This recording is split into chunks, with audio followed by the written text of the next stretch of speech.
federal level. But it seems as though any type of hemp, marijuana, or cannabis plant has all been made illegal to grow or to own. What's interesting, I mean, fearing marijuana cultivation is the only reason that we're not allowed to do this, which I don't see any common sense in that, obviously. So, but you know, I've read you can eat it, you can make seeds out of it. You know, paper, like you said, they've got building materials, and now they're exploring hemp biofuel. I mean, this to me just seems like something we definitely need to move forward on. So hopefully we can get it passed. Thank you. Further questions for the witness? Representative Cracky. Proceed. Good afternoon, Representative. Tell me, if I can remember last year when we had a similar bill like this, you can only grow so many feet or something like that to be able to use for industrial hemp, and if it grows higher, it's, if I can remember right. There was some confusion in last year's committee, because if you remember, because I remember being on the committee at that point, a lot of the testimony was taken up by people who were advocating CBD oil, which is entirely different. And so I think there was some confusion, and I really am probably not the best person to answer the specifics about the plant itself. I do know that states that are growing it, they're growing it to as high as 7 feet before they harvest it. Okay, because I was just going to question you about if that was the case, then how were people going to go out and inspect it that, you know, it doesn't grow over to I just remember that from last year's testimony. Yeah. Right, I'm not sure if that relates to this plant, but we do have testimony from people that are much more knowledgeable about the specifics. Great, thank you. Thank you, Mr. Chair. To acquire. Yeah, go ahead. I don't know much about either marijuana or this hemp. Tell me about the plant. Are there two separate plants? There are two separate plants, and I think the confusion a lot of times is when people use words interchangeably, like hemp, marijuana, cannabis. Harkening back to my days in biology, you know, there's kingdom, phylum, class, order, family, genus, species, and I think we're talking. So they're related. They're related, but they are not the same plant. Okay, all right. And so, what in the industry are people using this plant for to make? You said rope for what? What kind of rope? Oh, I don't know. Maybe some of the rope that I was rappelling out of helicopters with in the Marine Corps. Maybe the twine that you might use on a farm to bind up and, I don't know, twine different things. There's a number of products, and I got a sheet that I actually found on the internet. Everything from brick, paper. They're using it in farming communities. They're using it for insulation in buildings now. So it's extremely fibrous, and natural fibers of that strength and that durability can come in very handy in a multitude of goods and services. Okay, so it's your understanding there's a great demand for the product? Yeah, there are stores in Missouri where you're allowed to go and buy hemp products. Now the real travesty here is that the people that manufactured those products in Missouri, they're prohibited by law from growing their own raw materials. So I think that we have a problem here with the whole idea of due process or equality under the law, or the whole idea of what economic freedom is supposed to look like. The people in our state should be allowed to grow the plant is my position, and I don't think that we should, I think it's wrong to lock ourselves out of what is a harmless plant and force ourselves to buy from Canada and China. Last year, do you know if anyone spoke against the bill? I don't remember if anybody spoke against the bill. If they did, they weren't very successful, seeing as how the committee almost unanimously had passed the legislation. All right, thanks. Representative Austin. To inquire. Proceed. Thank you. Representative, we both served on that committee last year. We had this bill, I think, like this, and it was mentioned last year, as it was mentioned here today, that one of the concerns is that a grower of this hemp would intermingle recreational marijuana with his hemp plants, and he wouldn't be caught. But last year, didn't we have, I mean, you have to get a license. Mm-hmm. Is that in this bill this year? It is in this bill. And if you get the license, then you have to more or less waive your right. You can be inspected at reasonable business hours.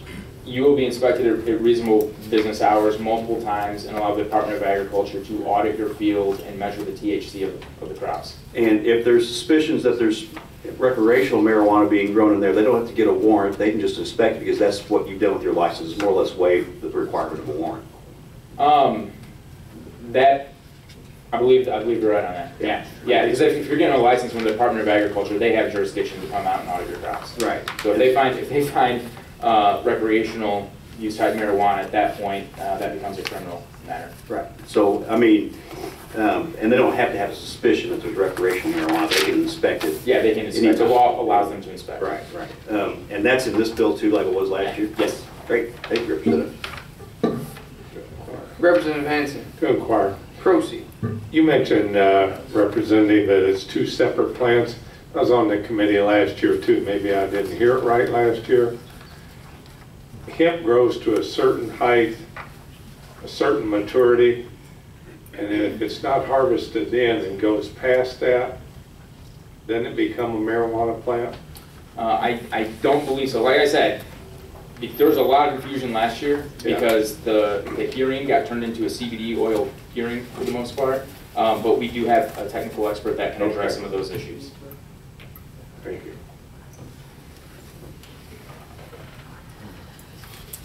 Seeing no further questions, are there those here today who would wish to speak in favor? Can I get a hand of who's going to speak in favor? Let me ask a couple of favors. I'm cranky and hungry, so just make sure you're not redundant. I certainly don't want to cut you off, and I appreciate you being here, but let's just make sure that what we're saying is good information, new information, useful, hasn't been repeated. And Mr. Chair, due to the schedule kind of being changed a little bit, I might have to step out of the hearing a little bit sooner, but I will make myself available to the committee and the chair. Thank you, Representative. Proceed when ready. And also one more reminder, make sure everybody fills out a witness form. Thank you.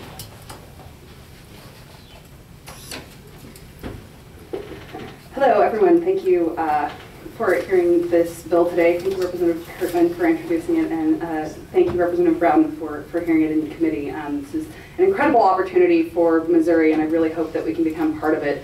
My name is Amber Iris Langston. I am the Deputy Director of Show Me Cannabis. I was born and raised in Missouri, and I attended the University of Missouri for food science as an undergraduate, and then again in graduate school for rural sociology. So agriculture in Missouri is very near and dear to my heart. When I first got involved in this movement, you know, I would just want to say first of all that this is separate from marijuana legalization. This is separate from medical marijuana. When I started, I did not believe that marijuana should be legalized, but I believed industrial hemp should be legalized. So I'm very happy that you guys are talking about this today.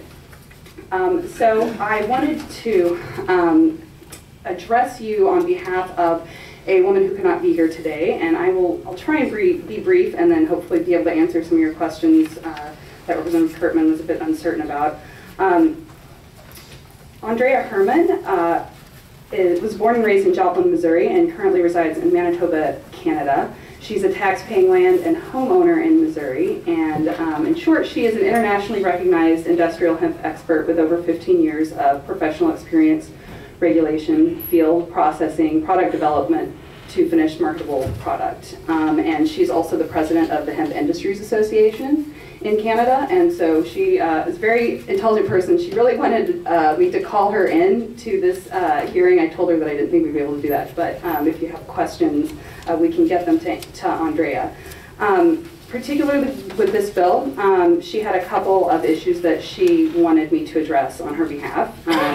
She's curious about under 2.5 acres. So right now the federal government, last year in the Farm Bill when it passed, Section 7606 allows for some industrial hemp research pilot products. So this is the only sort of federally recognized way that you can grow industrial hemp. And under Section 7606, there are certain qualifications. And so her main concern with the bill as it stands is having a separate definition between seed and grain, and making sure that these seeds are available through the Association of Official Seed and Certifying Agencies. So right now the bill is written so that farmers can continue to keep their seeds for the next year. And this particular problem has prevented hemp farmers in Oregon from being able to proceed, and so she's very concerned that we're going to come into the same problems. So she would really like to see a proof of pedigreed seeds. And part of the reason for this is not just to have that certification, but also because when you get into the second and third generations of the seeds, you might end up with, you could end up with lower yields and things like that, which a farmer could take the chance, but your THC level might end up being more than 0.3% THC, and since this is the legal definition that is used in trade, we don't want to keep our Missouri farmers from being part of that market. So those are sort of the two big things that she wanted me to address, and